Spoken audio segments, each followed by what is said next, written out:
Hello guys, I am Farah Sheikh. Today I am going to show you simple and easy self makeup. ये आप wedding में as a guest भी कर सकते हो और पार्टी लुक के लिए भी कर सकते हो। तो चलिए स्टार्ट करते हैं। सबसे पहले मैंने किया है स्किन प्रेप। अच्छे से ग्लोई मेकअप के लिए स्किन हाइड्रेट होना बहुत ज़रूरी है और मेकअप लगाने के आधे घंटे पहले ही आपको CTM यानी कि क्लींजिंग, टॉनिंग, मॉइस्चराइजिंग कर लेना चाहिए, जिससे फेस अच्छे से हाइड्रेट हो जाए। मैंने फेस को पहले वॉश किया है और रोज़ वाटर यूज़ किया है एज अ टोनर। और कोई भी ब्रांड का अच्छा नेचुरल रोज़ वाटर ले सकते हो। फिर मैंने मामा अर्थ का मॉइस्चराइज़र लगाया है ताकि स्किन अच्छे से हाइड्रेट हो जाए। उसके बाद आपको लेना है प्राइमर। मेरी स्किन बहुत ही ऑयली है, इसलिए मैंने कलर बार का मैट प्राइमर लिया है। अगर आपकी स्किन ड्राई है तो आपको एक हाइड्रेटिंग प्राइमर लेना है। आपको आपकी स्किन के अकॉर्डिंग प्रोडक्ट यूज़ करने हैं। अगर आपने प्रोडक्ट लेने में कुछ गड़बड़ कर दी, आपकी स्किन अकॉर्डिंग नहीं लिया, तो आपका मेकअप केकी हो जाएगा। तो आपको ये ध्यान से स्किन के अकॉर्डिंग आपको प्रोडक्ट लेनी है। मैं आपको जहाँ पर बहुत ज़्यादा स्वेट आता है वहाँ पर आपको अच्छे से प्राइमर लगाना है। मैंने नोज़ एरिया पर, टी ज़ोन पर और फेस पे अच्छे से प्राइमर अप्लाई किया है। अच्छा प्राइमर आपके मेकअप को लॉन्ग लास्टिंग बनाता है और आपके फेस पे अच्छे से एक सरफेस क्रिएट करता है, यानी कि जब भी आप कंसीलर या फाउंडेशन लगाओगे तो वो इजीली अप्लाई हो जाएगा और आपका मेकअप लॉन्ग लास्टिंग बन जाएगा। तो अच्छा प्राइमर लगाना बहुत ज़रूरी है, ये बहुत ही मोस्ट इम्पॉर्टेंट स्टेप है। अगर आपकी स्किन ऑयली है तो आप मैट प्राइमर लगाइए और अगर आपकी स्किन ड्राई है तो आप कोई भी अच्छी ब्रांड का हाइड्रेटिंग प्राइमर लगाइए। तो इससे आपका मेकअप बहुत ही ज़्यादा लॉन्ग लास्टिंग हो जाएगा। और उसके बाद सबसे पहले हम करेंगे आई मेकअप, क्योंकि मुझे मेकअप से पहले आई मेकअप करना अच्छा लगता है, क्योंकि जो भी फॉल आउट हो वो उससे मेकअप आपका ख़राब ना हो। तो मैंने मार्स का कंसीलर यहाँ पर लिया है। मार्स का मैंने आइवरी कलर लिया है। क्यों हम लाइट शेड इसलिए लगाते हैं ताकि आपका जो भी आई शेड कलर हो वो आइज़ पर अच्छे से इन्हेंस होकर दिखे, इसलिए हमेशा हम आई बेस लाइट कलर ही देते हैं। ये बहुत ही थोड़ा सा थिक कंसीलर है, इसलिए मैंने उसको एक आइज़ पे ब्लेंड किया है और उसको PAC के ब्यूटी ब्लेंडर से अच्छे से डैबिंग मोशन में ब्लेंड कर दिया है। क्योंकि थिक कंसीलर एक बार अपने अप्लाई कर दिया और वो ड्राई हो गए ना, तो उसको ब्लेंड करने में बहुत ही प्रॉब्लम होती है, इसलिए मैं एक साइड लगाकर अच्छे से ब्लेंड कर देती हूँ और उसके बाद मैं दूसरी साइड लगाती हूँ। जैसा कि मैंने बोला, मैंने एक साइड अच्छे से ब्लेंड कर दिया और उसके बाद दूसरी साइड लगाकर मैंने अच्छे से उसको ब्लेंड कर दिया ताकि क्रीज लाइन ना लगे। और उसके बाद कोई भी कॉम्पैक्ट पाउडर लेकर आपको उसको अच्छे से सेट कर देना है, क्योंकि उस पर क्रीज लाइन ना आए। उसके बाद आज हम स्मोकी आइज़ करने वाले हैं, इसलिए मैंने मेबलिन का काजल लिया है और उसको अच्छे से ब्लैक कलर की आई शेड कलर से अच्छे से ब्लेंड किया है। ये मैंने बेली का ब्रश लिया है। आपको अच्छा सी बड़ा फ्लफ़ी ब्रश लेना है और जहाँ पर भी आपने ब्लैक कलर अप्लाई किया है वहीं पर आपको ब्राउन कलर से उसको स्मच करना है। मैंने दोनों आइज़ पर ब्लैक आई शेड के एग्जैक्ट ऊपर ही ब्राउन कलर से स्मज आउट किया है। आपको ब्लेंडिंग बहुत ही अच्छे से करनी है। अगर आपकी ब्लेंडिंग अच्छी नहीं होगी तो आपका आई शेड अच्छे से नहीं दिखेगा। और मैंने अच्छे से ब्लेंडिंग करने के बाद उस पर ब्लैक के ऊपर ही मैंने ब्राउन के आउटर साइड पर मैंने पर्पल कलर लिया है और पर्पल कलर को अच्छे से मैंने ब्लेंड किया है। और क्रीज लाइन पर मैंने लाइट पिंक कलर लिया है और उसको अच्छे से ब्लेंड किया है। ब्लेंडिंग आपको अच्छे से हल्के हाथ से और धीरे धीरे करनी है। ब्लेंडिंग आपकी अच्छी होगी ना तो आपका आई शेड बहुत ही इन्हेंस होकर दिखेगा। अगर आपको डे का मेकअप करना हो तो आप बस या मैट आई शेड ही यूज़ करें, ग्लिटर ना लगाए। और अगर आपका मेकअप नाइट का है, आपको नाइट लुक चाहिए, तो आप इस पर सीमर ऐड कर सकते हो। मैंने यूरोप गर्ल की पैलेट ली है और उसमें से पिंक शेड का सीमर लिया है और उसको अब मैं फिंगर्स की हेल्प से अच्छे से डैबिंग मोशन में अप्लाई करूँगी। आपको अच्छे से धीरे धीरे आपकी जो आई लिड है ना उसके ऊपर ही आपको अच्छे से अप्लाई कर देना है। आपको अच्छे से अप्लाई करना है ताकि वो ख़राब ना लगे और बहुत ही इनर साइड नहीं लगाना है, आपको आई लिड के ऊपर ही लगाना है। तब मैंने अच्छे से दोनों आइज़ पर ग्लिटर लगा दिया है। आप लूज़ पिगमेंट भी यूज़ कर सकते हो। अगर आपको लूज़ पिगमेंट लगाना है तो आपको PAC मुझे ज़्यादा पसंद है, PAC ब्रांड का आपको ग्लिटर ग्लू लेना है और लूज़ पिगमेंट आपको इस तरह से अप्लाई करना है। और उसके बाद मैंने मेबलिन का ही काजल लिया है और लेसिस के ऊपर एक पतली सी लाइनर की है। आपको बहुत ज़्यादा एकदम थिक नहीं बनानी है, पतली सी लाइनर करनी है। उसके बाद मैंने मेबलिन का ही मस्करा लिया है और उसको अच्छे से आईज़ के ऊपर की साइड और नीचे की साइड आपको अप्लाई कर देना है। उसके बाद मैंने आई मैजिक की लेसेस ली है और स्विस ब्यूटी का ग्लू लिया है और उसको मैंने अच्छे से अप्लाई कर दिया है। अब उसके बाद हम फेस मेकअप करेंगे। फेस मेकअप मुझे माउथ एरिया पर बहुत ज़्यादा पिगमेंटेशन है और फॉरहेड पर, तो मैंने कंसीलर लॉरियल का लिया है, शेड है 317। ये थोड़ा सा डार्क शेड है। मुझे लॉरियल कंसीलर बहुत पसंद है क्योंकि वो बहुत ज़्यादा हाई कवरेज भी है, अच्छे से पिगमेंटेशन को हाइड कर देते हैं और अच्छे से ब्लेंड भी हो जाते हैं और बहुत ज़्यादा फुल कवरेज है। तो मैंने अच्छे से जहाँ जहाँ पर भी मुझे पिगमेंटेशन था वहाँ पर मैंने अप्लाई किया है। एक्चुअली मुझे फेस पे बहुत जगह पर पिगमेंटेशन है, तो मैंने ऑल ओवर फेस पर अप्लाई किया है और उसको अच्छे से ब्लेंडर से ब्लेंड किया है। आपको ब्लेंडिंग मीन्स अच्छे से डैबिंग मोशन में धीरे धीरे करनी है, बहुत ज़ोर ज़ोर से नहीं करनी है। आपकी ब्लेंडिंग बहुत ही अच्छी होनी चाहिए, स्मूथ होनी चाहिए। पूरे फेस पर कंसीलर अप्लाई करने के बाद अब मैंने मैकेज़िमिया का फाउंडेशन लिया है क्योंकि मेरी स्किन बहुत ही ऑयली है और मुझे स्वेट प्रूफ फाउंडेशन चाहिए था। इसका शेड है 201, मीडियम शेड है। तो मैंने अच्छे से इसको अप्लाई किया है और फाउंडेशन में हमेशा कैसे अप्लाई करती हूँ, मैं एक साइड अप्लाई करके उसको ब्लेंडर से अच्छे से ब्लेंड कर देती हूँ और उसके बाद मैं दूसरी साइड लगाती हूँ।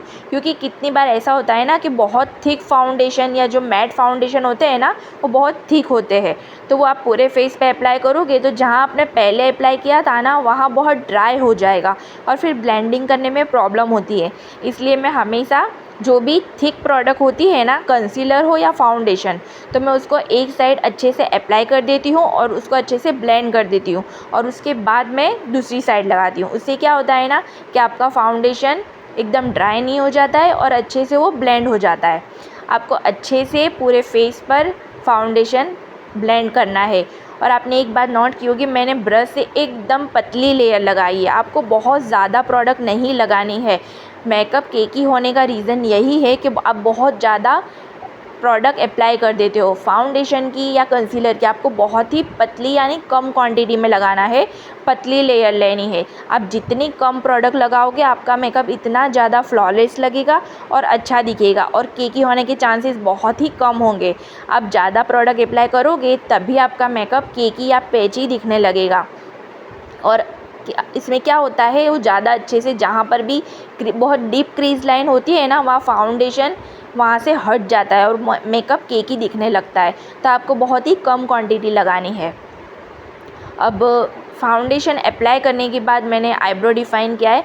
आईब्रो डिफ़ाइन के लिए मैंने पर्टिकुलर कोई प्रोडक्ट ख़रीदी नहीं है। मेरी जो आई शेड पैलेट है ना, उसी में से मैंने ब्राउन कलर लिया है और ब्राउन कलर को अच्छे से अप्लाई कर दिया है। अच्छे से आईब्रो डिफ़ाइन ब्रश से करने के बाद मैंने स्विस ब्यूटी का ब्रश लिया था और उसके बाद अब हम करेंगे कॉन्टोर। कॉन्टोर के लिए मैंने क्रायोलॉन की पैलेट ली है और उसमें से मैं जो डार्क शेड है ना, डार्क ब्राउन शेड, वो मैं एज अ कॉन्टोर मैं अप्लाई करूँगी।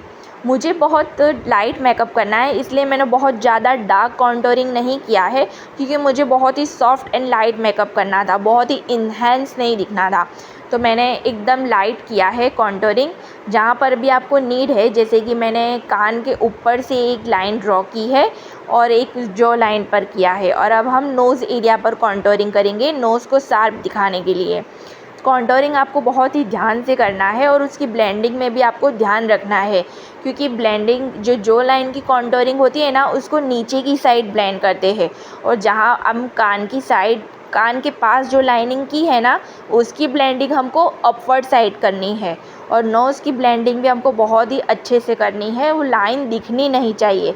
आपकी कॉन्टोरिंग लाइन जब दिखने लगेगी ना तो वो गंदी दिखेगी, यानी नेचुरल फिनिश नहीं दिखेगी। तो आपको ब्लेंडिंग पर ख़ास ध्यान देना है और आपको ये ब्लेंडिंग डैबिंग मोशन में करनी है। मैं जो भी लिक्विड प्रोडक्ट है ना, उसको मैं ज़्यादा ब्यूटी ब्लेंडर से डैबिंग मोशन में ब्लेंड करना मुझे ज़्यादा अच्छा लगता है और जो पाउडर प्रोडक्ट होती है ना, उसको मैं ब्रश से करती हूँ अप्लाई, और जो लिक्विड प्रोडक्ट होती है उसको मैं ब्लेंडर से डैबिंग मोशन में अप्लाई करती हूँ। मुझे कंफर्टेबल लगता है और इसकी फिनिशिंग भी अच्छी आती है। तो मैंने अच्छे से कॉन्टोरिंग को अपवर्ड साइड में डैबिंग मोशन में डैब डैब करके ब्लेंड कर दिया है। आपको ब्लेंडिंग में ज़्यादा टाइम देना है, क्योंकि जितने अच्छे तरीके से ब्लेंड होगा इतना आपका मेकअप फ्लॉलेस दिखेगा। आपको अच्छे से ब्लेंड करना है। आप देख रहे हो मैं कितना टाइम लगा रही हूँ, लेकिन आपको ब्लेंडिंग अच्छे से ही करनी है ताकि आपका मेकअप फ्लॉलेस लगे।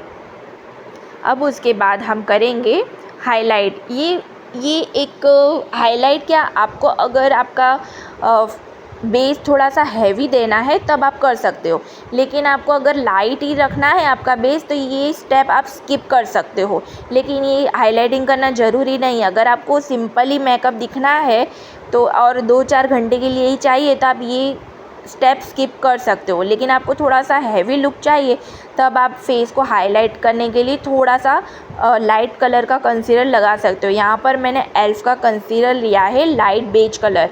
इसको आप नोज़ की बीच की लाइन पर, फोरहेड पर, आइज़ पर, इसको भी आपको बहुत ही कम क्वांटिटी में लगाना है।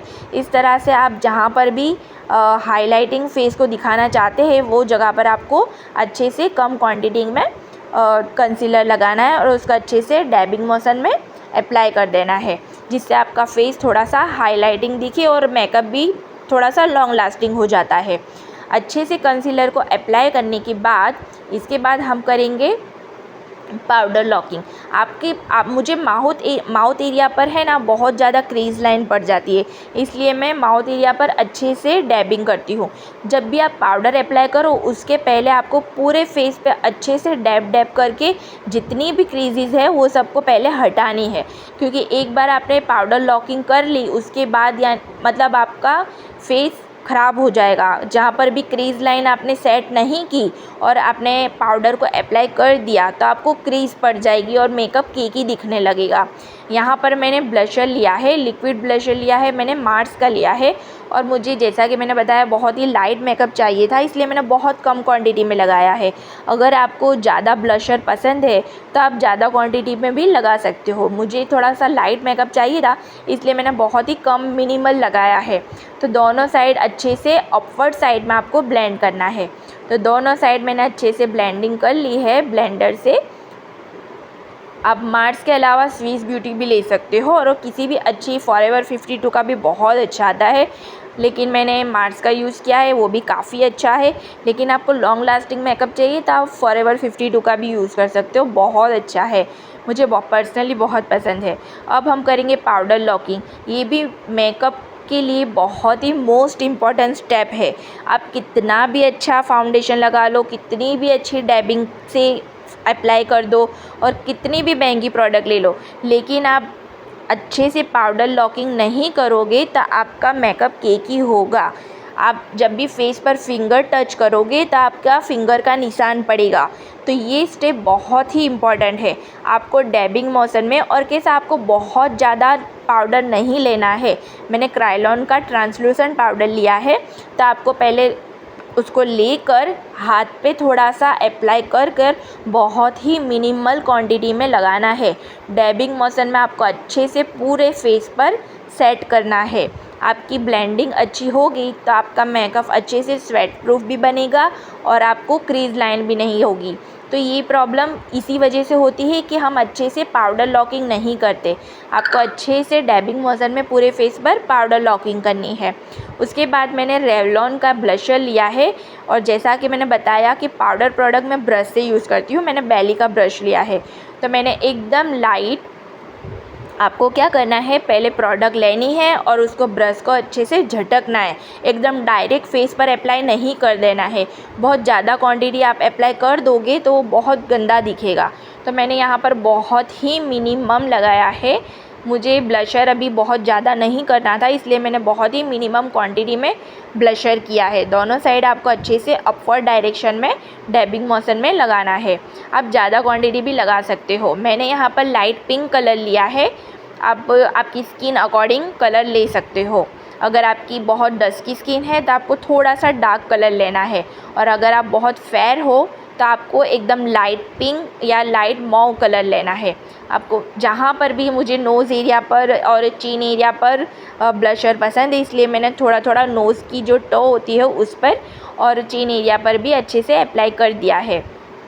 अच्छे से ब्लशर लगाने के बाद अब आपको करना है मैं लिप लाइनिंग करूँगी। लिपस्टिक का जो पार्ट है उसको कंप्लीट करना है।